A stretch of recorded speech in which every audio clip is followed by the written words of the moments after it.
RM1, it's 9 o'clock.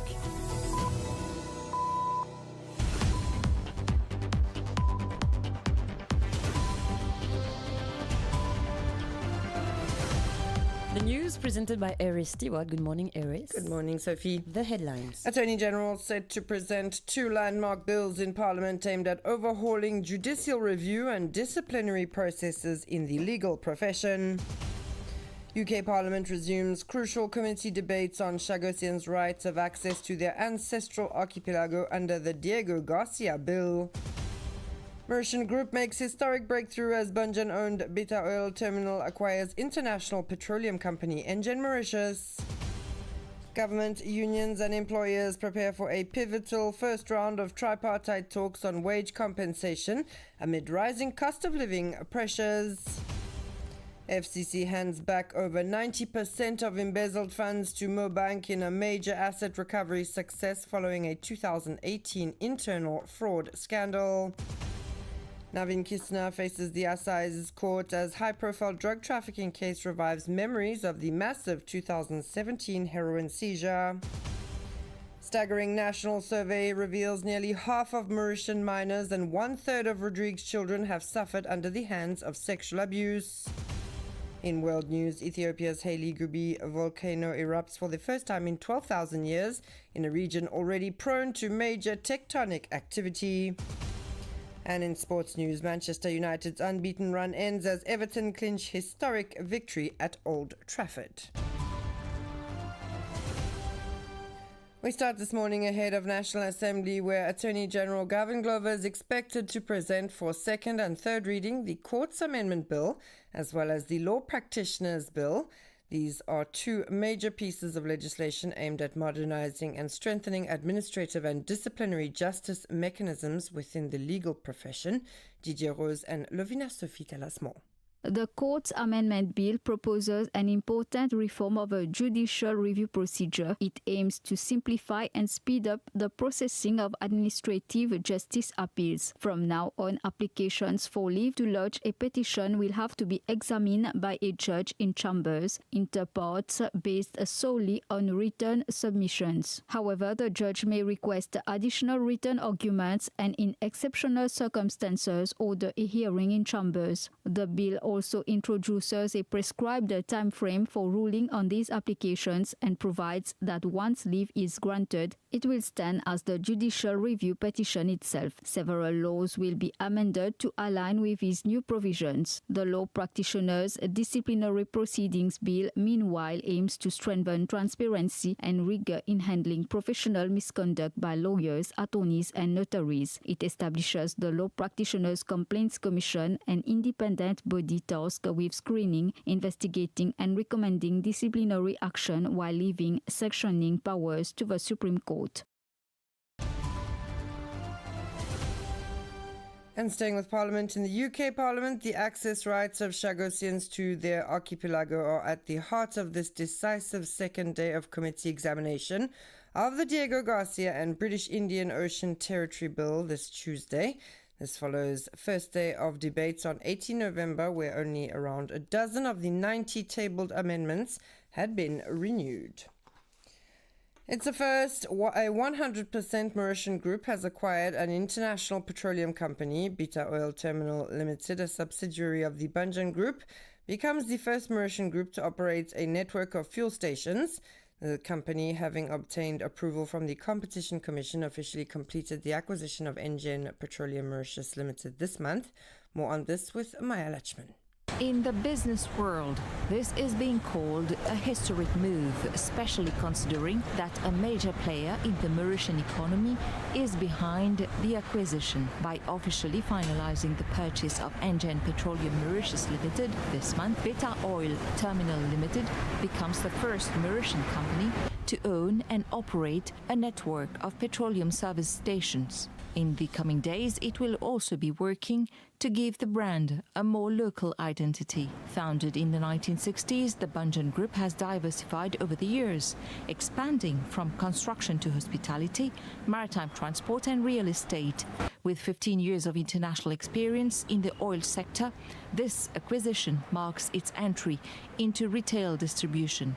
This group will now manage 37 petrol service stations across the country. Beta Oil Terminal Limited's management has reassured that all employee positions, salaries and benefits will remain intact and will be fully transferred to the new structure. Existing contracts, commercial terms and supply agreements with dealers will also remain unchanged. For commercial and industrial clients, the continuity of supply will be upheld under the same contractual terms. For Vikram Bunjan, CEO of the Bunjan Group, this acquisition demonstrates that Mauritian entrepreneurship has reached the level of maturity necessary to compete with large international operators. This acquisition underwent a thorough evaluation by the Mauritian authorities, including the Competition Commission of Mauritius. Its director, Vipin Nuga, stated that the petroleum sector is crucial to daily life and the economy. It was therefore essential to ensure a competitive and reliable market to guarantee fair prices and a constant supply for consumers. The first tripartite committee on wage compensation will be held this Wednesday, 26 November, chaired by the Minister of Labour, Reza Outim. The minister says he favours dialogue as government, unions and employers gather around the table to begin discussions. A representative of the Ministry of Finance will first present an economic overview to frame the talks. On the union side, expectations are already clear. Hanif Piran of the Mauritius Labour Congress is calling for a compensation of at least 1,000 rupees, citing several arguments tied to the cost of living. And moving to the financial sector, the Financial Crimes Commission returned more than 15 million rupees to Mobank this Monday, representing over 90% of the funds embezzled during an internal fraud case in 2018. This is one of the first operations of its kind carried out by the FCC's Asset Recovery Unit, with the symbolic handing over of a cheque at the Commission's headquarters at Redjui Triangle. A closer look at this 2018 fraud case and what allowed Mobank to recover nearly all of the funds, with Santana Ponsono, voiced over by Lovina Sophie. This case dates back to 2018 when an employee of Mobank embezzled nearly 19 million rupees by transferring the money into the account of a relative. These were the bank's internal funds, not customers' money. The employee was subsequently dismissed and prosecuted. Today, most of the funds have been recovered thanks to the collaboration between the former Asset Recovery Investigation Division, the FCC and Mobank. Sanjay Dowdari, Acting Director General of the FCC, says this restitution illustrates the effectiveness of the investigations and the commitment to protecting victims. I would like to thank all the teams whose dedication and professionalism made this outcome possible. On the bank's side, legal manager Rejanjali Vayapuri Naiken says she is satisfied. This restitution demonstrates the strength of the collaboration between institutions and proves that rigorous work can deliver concrete results for our banking sector. And in other court news, Navin Kisna appeared before the Assize Court yesterday. This entrepreneur from Petite Rivière faces charges of drug trafficking and conspiracy with drug lord Viren Pirumal and Keshwin Siwuchun. He pleaded not guilty, and no fewer than 21 witnesses have been assigned for this trial, which will take place from 17 to 28 May next year. Among them, Superintendent of Police Ashik Jagai, himself under arrest in the reward money case. As a reminder, on 9 March 2017 at the port, a record seizure of 135 kilograms of heroin worth several billion rupees was carried out. Navin Kisna was arrested in Mozambique following that operation.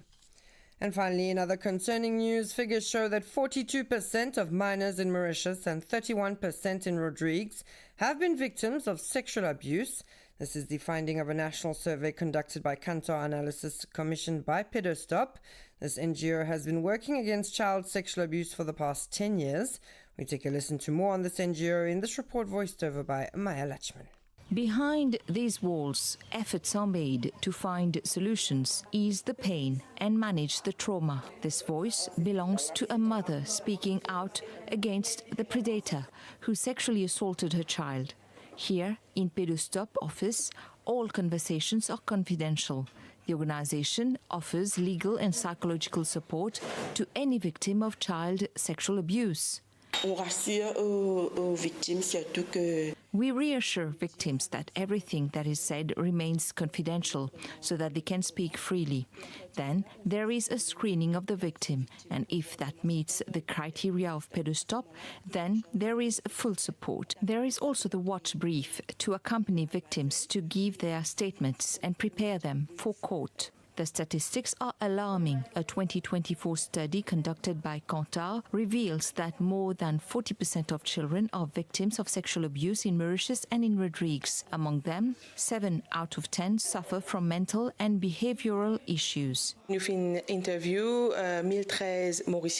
have interviewed 1,013 Mauritians and 500 from Rodrigues. 42% of the sample from Mauritius have reported sexual abuse and 31% for Rodrigues. 26% said they were below 18 years of age when that happened. The sexual abuse happened sometimes in secured places like the home, but cases were also registered in public places, including online, representing 70%. Over the past 2 decades, Pedostop has supported 230 children. According to the organization, 97% of cases go unreported. Pedostop is also working to improve the design of interview rooms at police stations to help reassure victims during the most difficult moments of their lives. And it's 9:11. You're listening to RM1, where we move to international news. The Heli Gobi volcano, located in northeastern Ethiopia, erupted on Sunday. Its first eruption in approximately 12,000 years, according to the Smithsonian Institution's Global Volcanism Program. The volcano is located in the Afar region, about 800 kilometers northeast of the capital Addis Ababa. It lies in the Rift Valley, an area of major geological disturbances where 2 tectonic plates meet and where volcanic activity is intense. And in sports, we close this bulletin with the English Premier League, which last night delivered the final match of its 12th game week. After 5 matches without defeat, Manchester United faltered against Everton 1-0, despite the visitors being reduced to 10 men as early as the 13th minute. A frustrating setback, especially since Dewsbury Hall scored the only goal of the match, pushing Manchester United down to 10th place and lifting Everton to 11th. The Toffees thus secured a win at Old Trafford for the first time in 12 years. That's all from me this morning. Thanks so much for listening.